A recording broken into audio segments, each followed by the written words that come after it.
안녕하세요. 브레스한 박사입니다.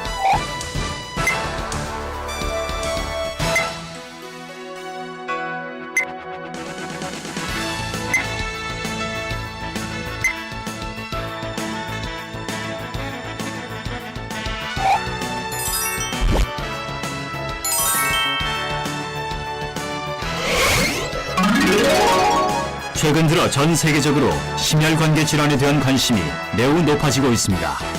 금년 한 해만 해도 이 질병으로 인한 사망자가 100만에 육박하는 것을 고려하면 관심을 갖는 것이 오히려 당연한 일일 수 있습니다. 심혈관계 질환은 현재 선진국의 성인 사망 원인 1위를 기록하고 있습니다. 수천 명에 달하는 저의 환자들은 심혈관계 질환은 내가 아닌 다른 누군가의 병이란 생각을 하다가 자신이 심혈관계 질환을 앓고 있다는 사실을 알고 충격을 받습니다. 바꾸어 말하면 심혈관계 질환 환자들은 대부분 자신의 내부에 발병 요인이 존재하고 있었다는 것을 모른 채 이에 대비하지 못하고 있는 것입니다.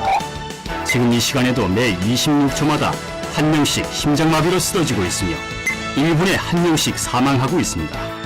또한 많은 여성들이 심혈관계 질환을 남자들의 병이라고 생각합니다만 여성이 심장질환으로 사망할 가능성은 유방암을 포함한 여러 가지 암으로 인해 사망할 확률보다 높습니다. 실제로 여성들이 심장질환으로 사망할 확률은 기타 7가지의 주요 사망 원인으로 사망할 확률을 전부 합한 것보다도 높습니다. 따라서 여성들도 반드시 심장질환에 대해 주의를 기울여야 합니다.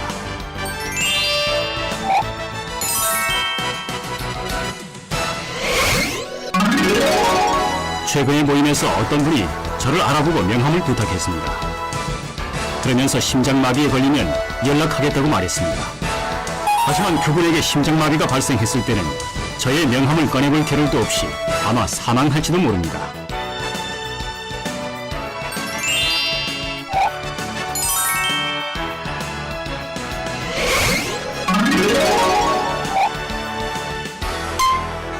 심장마비로 사망한 남성 중 절반, 그리고 여자들의 3명 중 2명은 사전 지원과 전혀 없었습니다.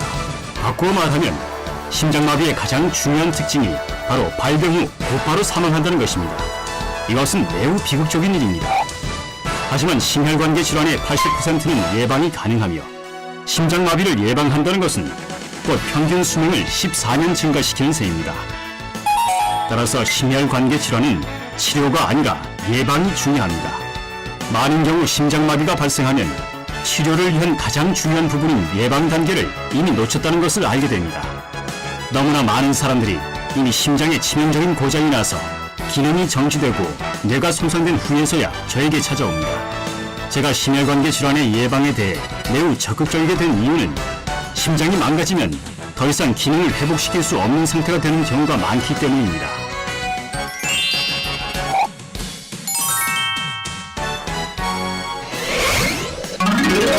중요한 것은 심혈관계 질환의 위험 인자를 완화시키는 방법을 이해하는 것입니다. 여기에는 높은 콜레스테롤, 고혈압, 비만, 당뇨, 흡연 등이 포함됩니다. 콜레스테롤은 나쁜 콜레스테롤인 LDL과 좋은 콜레스테롤인 HDL이 있습니다. LDL은 혈관벽에 달라붙어 플라크와 염증을 유발시킵니다. 플라크는 혈관에서 혈전을 파열시켜 심장으로 흐르는 혈류를 중단시키며 결과적으로 심장 근육의 해당 부분이 죽어가는 상황, 즉 심장마비가 발생하게 됩니다.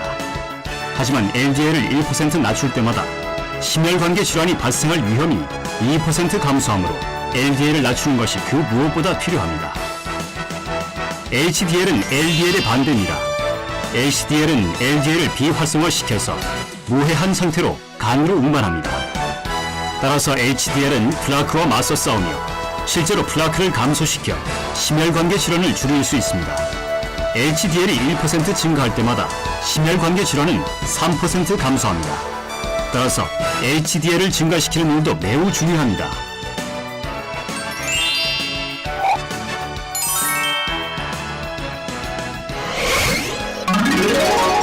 정기적인 운동과 이상적인 체중을 유지하고 음식에 주의하면 콜레스테롤을 낮추는 데 도움이 됩니다. 또한 콜레스테롤, 포화지방과 트랜스지방, 정제된 탄수화물 등을 줄이고 과일, 채소, 섬유질의 섭취를 증가시켜야 합니다. 우리 모두는 이런 것을 알고 있습니다. 하지만 그것을 실천하는 것이 쉽지 않고 유전적인 요인 때문에 콜레스테롤 상태가 좋지 않은 사람도 많습니다.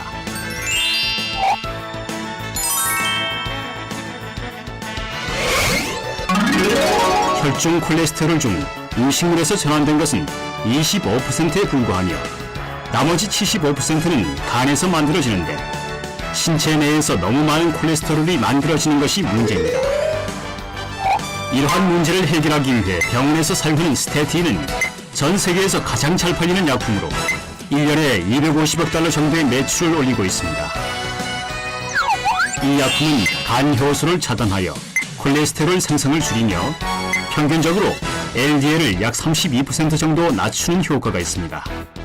하지만 HDL은 약 7% 정도만 증가시키므로 별로 효과가 없습니다.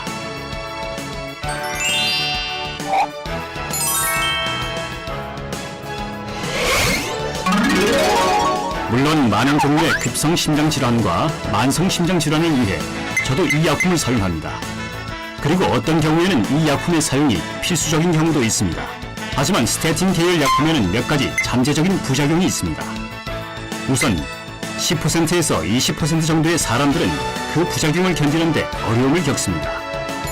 미국 의사들이 사용하는 약전인 PDR에는 스테틴에 대한 부작용이 정리되어 있으며 특히 간염을 일으킬 수 있어 주기적으로 피 검사를 하여 대비해야 한다고 경고하고 있습니다. 한편 이 약품은 근섬유가 녹아서 혈류 속으로 들어가는 문제를 일으킬 수도 있으며 그 외에도 무수하게 많은 문제를 일으킬 수 있습니다.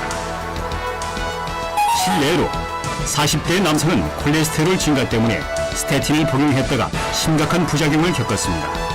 그 결과 그는 평생 신장투석을 해야 한다는 선고를 받았습니다.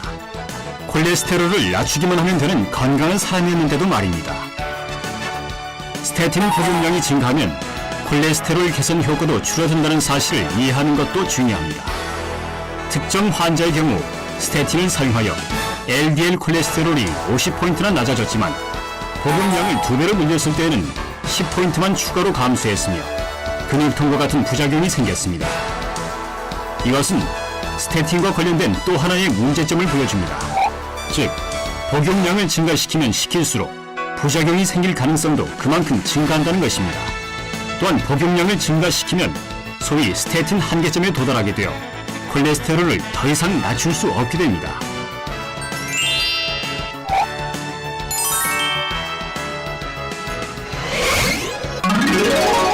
의사들은 이러한 문제를 해결하기 위해 스테틴에 다른 약품을 추가하기도 합니다.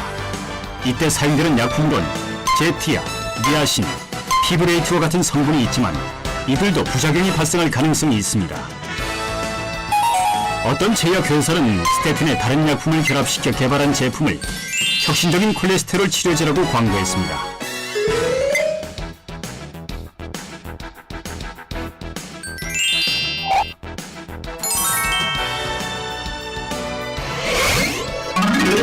그렇다면 부작용이 전혀 없는 간단한 치료법이 있다면 그것을 기적이라고 말해도 될까요?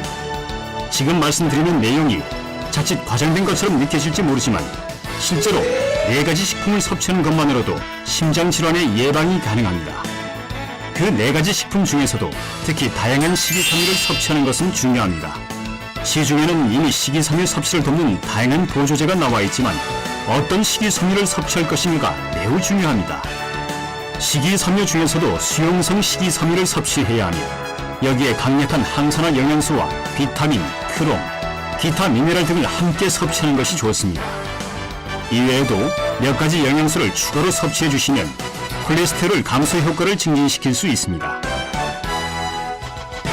식이섬유 제품은 물이나 주스에 섞어 식사 10분 전에 섭취하며 섭취된 식이섬유는 위에서 겔 형태로 변하며 다른 성분과 함께 작용하여 몇 가지 흥미로운 효과를 냅니다. 특히 콜레스테롤 흡수를 차단하는 수용성 섬유질이 중요한데 이는 담집산이라고 하는 분자의 재활용을 막아 콜레스테롤을 낮추어주기 때문입니다. 한편 미국 심장학회와 당뇨학회는 우리가 매일 30g의 섬유질을 섭취해야 하지만 불행스럽게도 우리의 식단은 평균 약 12g 정도밖에 함유하고 있지 않습니다.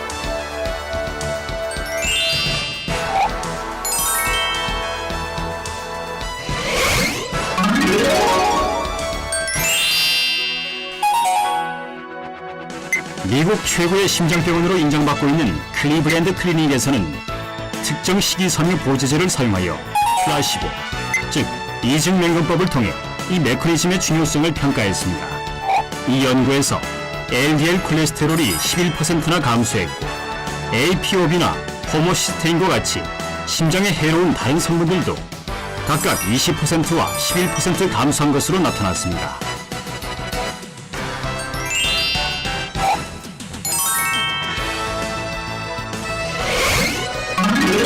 섬유질은 또한 당뇨를 억제하는 데도 매우 중요합니다. 미국에는 2천만 명의 당뇨병 환자가 있으며 600만 명은 당뇨병을 가지고 있는데도 알지 못합니다. 당뇨병은 이처럼 잔행성 질환이므로 질병이 발견될 무렵에는 이미 인체가 많이 손상당한 후일 경우가 많습니다. 당뇨병은 심혈관계 질환의 발생률을 높이며 대부분은 그로 인해 사망합니다. 또한 당뇨병을 제대로 치료하지 않으면 신장 질환, 실명 또는 담낭 기능 부전과 같은 합병증의 발병이 증가합니다. 따라서 당뇨병 환자들의 경우 혈당이 급격히 올라가는 상황을 방지하는 것이 중요합니다. 영국 약물 저널에 실린 한 논문은 당뇨병은 비정상적인 지질 상태와 관련이 깊으며 수용성 섬유질이 많은 음식이 당뇨병을 억제하는 데 도움이 된다는 점을 보여주었습니다. 수용성 섬유질은 섭취된 탄수화물이 혈액에 흡수되는 속도를 감소시켜 혈중 포도당과 인슐린 농도가 증가하는 수준을 낮추어 당뇨병 억제 효과를 높입니다. 또한 섬유질은 혈당 감소증, 즉 저혈당증을 예방하는 데도 도움이 됩니다. 다양한 연구 조사를 통해 음식에 포함된 섬유질이 10g 증가할 때마다 당뇨병 발병 위험이 30% 감소하는 것으로 나타났습니다. 관상동맥 경화증을 주제로 한 제6차 연례 미국 심장학회 컨퍼런스에 제출된 베르데겐 박사의 연구는 수용성 식이섬유의 중요성을 잘 보여주었습니다. 베르데겐 박사가 실시한 90일간의 당뇨병 연구에서 그가 사용한 식이섬유 보조제가 LDL 콜레스테롤과 중성지방을 각각 29% 및 14% 감소시키고 HDL 콜레스테롤을 22% 상승시켰으며 일부 사람들의 경우 당뇨병 억제의 특징인 혈압과 헤모글로빈 A1C가 상당히 감소되는 것으로 나타났습니다. 수용성 식이섬유 외에도 크롬은 탄수화물 대사에 관여하며 적절한 지질 비율을 유지하는 데 중요한 것으로 알려져 있습니다. 섬유질이 암 예방에도 매우 중요하다는 점을 기억해야 합니다. 섬유질이 많은 음식을 먹으면 전립선암, 결장암, 유방암 등의 발병 위험이 현저하게 감소합니다. 하지만 이미 말씀드린 것처럼 식이섬유 외에도 3가지 추가적인 영양소가 필요합니다.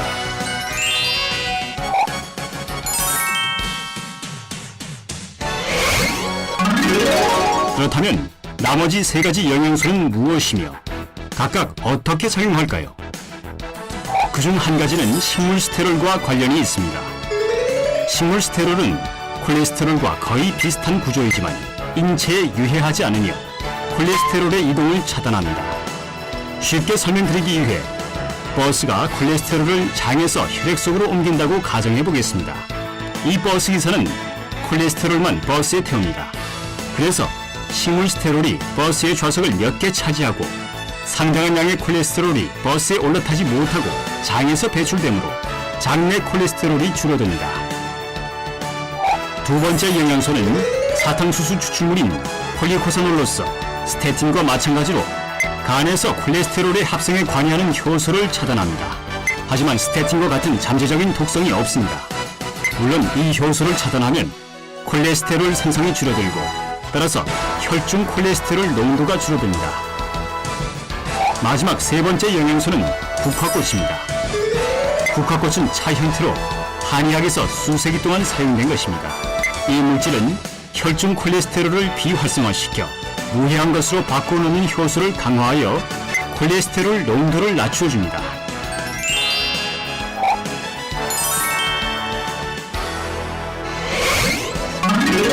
최근 빈센트 드웨나스 박사는 이 4가지 영양소들을 사용하여 96명의 환자들을 대상으로 8주간 연구를 수행했습니다. LDL 콜레스테롤이 증가하기 시작한 환자들의 경우 LDL을 평균 31% 감소시켰고 일부는 52%까지 감소시켰습니다. 앞에서 언급한 것처럼 일부 스테틴 사용자들은 스테틴 한계점에 도달했기 때문에 스테틴으로는 더 이상 콜레스테롤을 낮출 수 없었습니다. 하지만 이미 스테틴을 사용하는 환자들도 4가지 영양소를 섭취함으로써 LDL이 추가적으로 20%더 감소했습니다. 따라서 이 4가지 영양소를 사용해야 하는 중요한 대상은 이미 스테틴을 사용하는 환자들입니다. 그것은 사용 중인 스테틴 복용량을 낮추어 잠재적인 부작용을 줄이면서도 지질 구성을 적절하게 유지하는 데 도움이 되기 때문입니다. HDL이 매우 중요하다고 말씀드린 것 기억하시죠? HDL 수준이 낮은 사람들의 경우에도 4가지 영양소를 섭취함으로써 평균 29% 증가했으며 일부 사람들의 경우 85%나 증가했습니다. 제가 처음 이 연구 자료를 접했을 때 처방약품이 아닌 천연식품이 이런 멋진 결과를 가져올 수 있다고는 전혀 예상하지 못했으며 그것이 가능하리라고는 꿈에도 생각지 못했습니다. 물론 이렇게 말씀드리는 것이 현재 사용하고 있는 처방약품 투약을 중단하고 당장 새로운 방법을 사용하려고 권하는 것은 절대로 아닙니다. 먼저 의사와 상담한 다음 현재 치료 방법에 식이섬유를 포함한 4가지 성분의 영양소들을 추가해야 합니다. 이러한 새로운 방법이 효과가 있을 경우 그때 스테틴 복용량을 줄이거나 당뇨병이나 혈압약의 투약을 줄이는 것에 대해 의사와 상의하는 것이 올바른 순서입니다.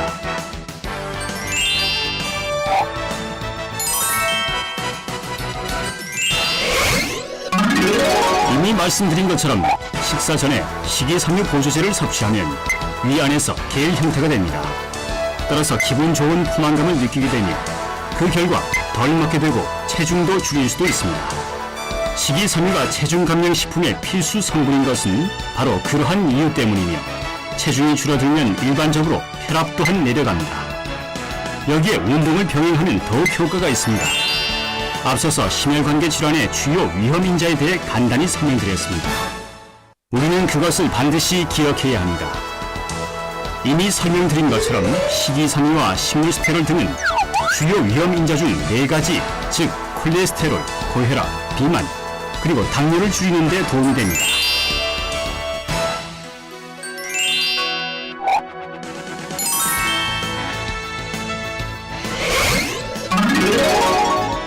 심장 질환을 치료하는 방법은 많습니다.